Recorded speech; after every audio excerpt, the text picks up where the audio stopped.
Notre consommation de ressources naturelles, pétrole, gaz naturel, minerais, bois, eau, ressources alimentaires par exemple, a fortement augmenté depuis une cinquantaine d'années, du fait de nos modes de production et de consommation. À terme, certaines ressources sont vouées à disparaître. Or, comme nous les transformons en produits destinés à être utilisés puis jetés, la quantité de déchets augmente elle aussi. Chaque année, nous produisons en France 345 millions de tonnes de déchets, dont 70% sont issus du bâtiment.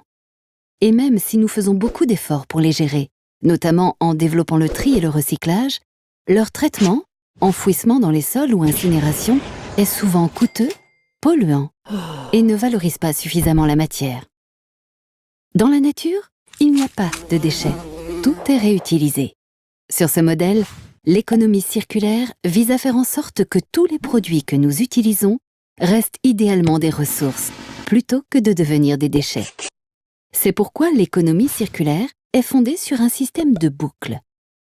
Pour les bâtiments et les produits manufacturés, la boucle repose sur le principe de l'éco-conception, qui consiste à prévoir dès la fabrication des produits la possibilité de les réparer et ou de réutiliser les matériaux qui les composent, notamment en facilitant leur désassemblage et en limitant au maximum leur toxicité.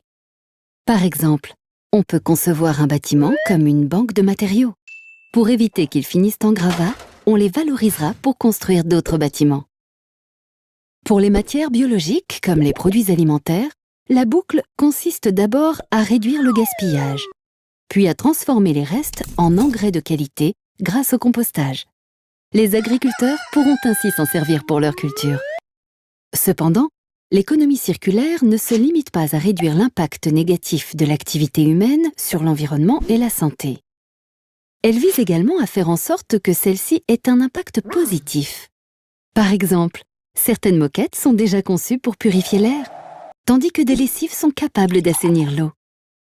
Enfin, en étant plusieurs à utiliser les mêmes produits, on optimise leur usage, ce qui permet de consommer moins de ressources. Une perceuse, par exemple, conçue pour fonctionner des dizaines d'heures, n'a généralement utilisé que 10 à 12 minutes au total. Alors, autant la partager. Préparer l'avenir est à la portée de nous tous dès aujourd'hui, en privilégiant des produits réparables, démontables, réutilisables et non toxiques. On participe à l'économie circulaire.